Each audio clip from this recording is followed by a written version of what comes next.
गया बरामदा में, अरे मैं तो आपका इंतजार कर रहा था। क्या कहा? मैं आपका इंतजार कर रहा था।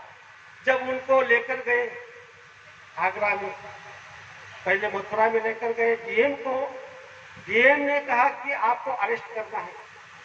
उस समय स्वामी जी ने कहा कि मेरा कौन सा अपराध है?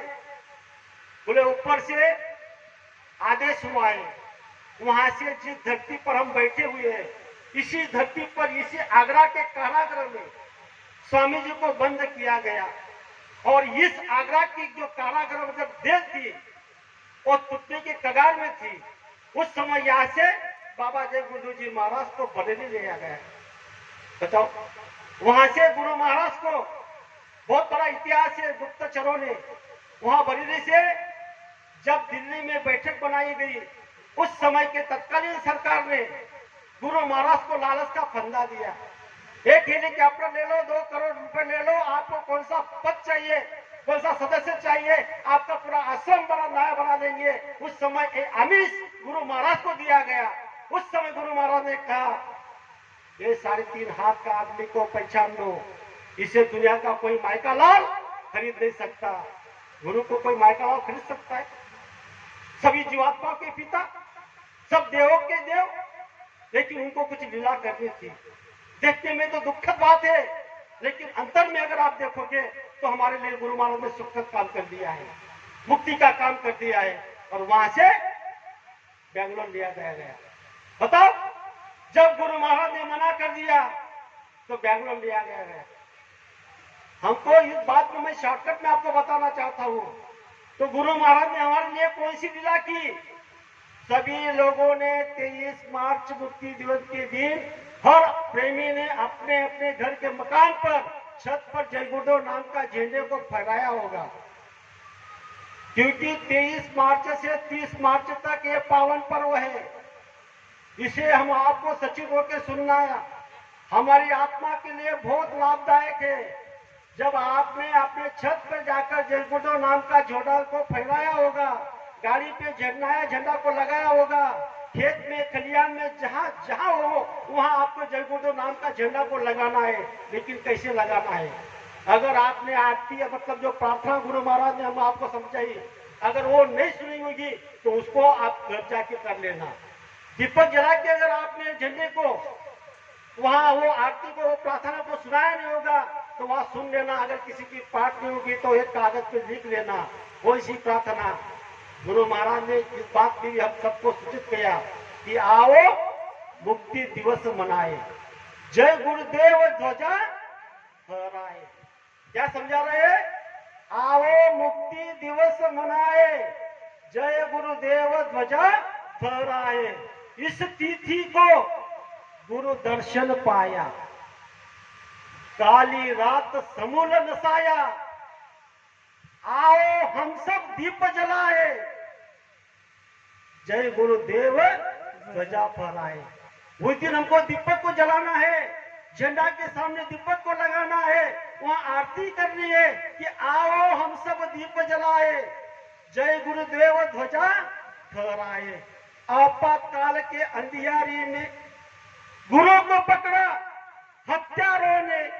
विचार करो, आपातकाल थी, उस समय में हत्यारों ने किसको पकड़ा? गुरु को।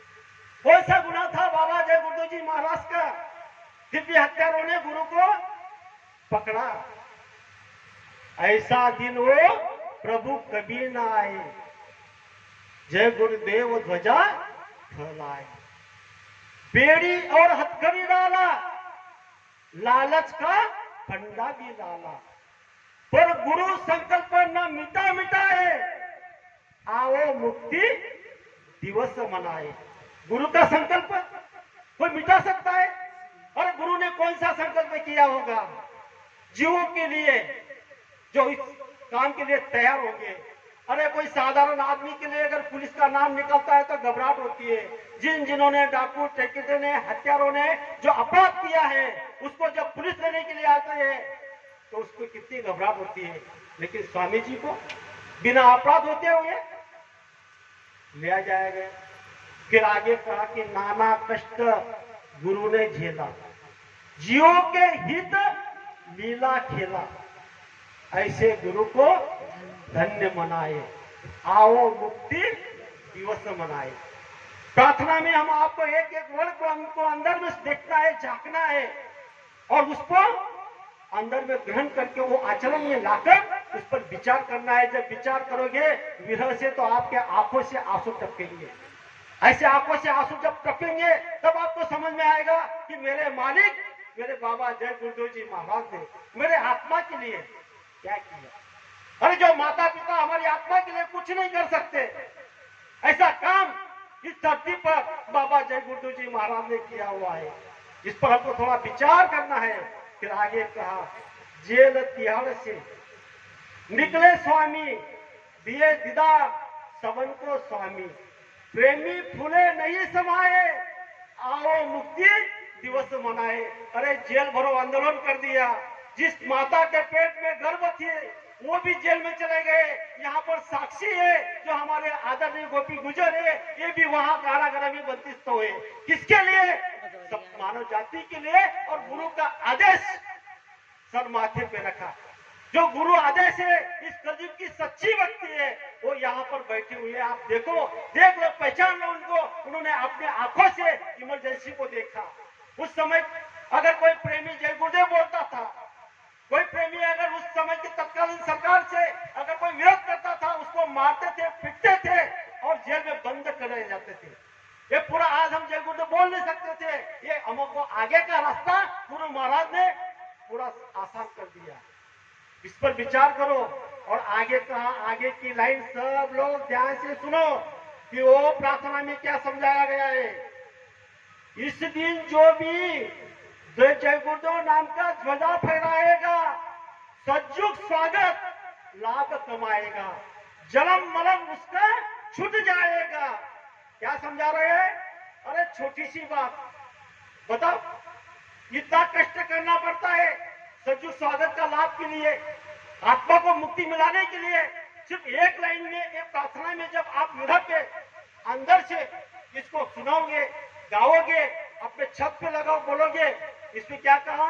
इस तिथि को, इस दिन जो जय गुरुदेव नाम का झंडा फहराएगा, सज्जुग स्वागत लाभ कमाएगा, जन्म मरण उसका छूट जाएगा। जो लक्ष्य 84 योगी है वो सब छूटने वाला है। एक लाइन में बताओ, इनको कहते हैं पूरा गुरु, इनको कहते हैं सच्चा महात्मा, इनको कहते हैं जीवों के लिए कुछ उनके अंदर में विरह। विचार करो। फिर आगे संत महात्मा कहते हैं, क्या कह रहे हैं उस लाइन में? आने वाले हर शासन से, लिखित निवेदन अभिवादन से, ऐसा दिन वो कभी न लाए, आओ मुक्ति दिवस मनाए। पुनि पुनि वंदन गुरु प्यारे को, सुरत बसे हृदय प्यारे को, गुरु की दया गुरु की कृपा हम सब पाए, आओ मुक्ति दिवस मनाए। इस पर हमको सोचना है कि आरती अगर आपने ये प्रार्थना अगर आज तक आपने अपने घर में 23 मार्च से पहले अगर गाई नहीं होगी तो आपको मौका दिया जाता है 30 तारीख तक। 23 मार्च के दिन हमको झंडा को फहराना है और 30 मार्च तक वो झंडा को फहराते हुए 30 तारीख को शाम को उस झंडा को हमको नीचे उतारना है अपने घर में। उसकी क्या करना है? पूजा करनी, अर्चना करनी। जब पूजा करोगे तो रात भर, रात दिन, एक रात के लिए वो झंडा को हम अपने घर में, मकान में रखते हैं। क्यों रखते हैं? आपने किसी जानकार से पूछा?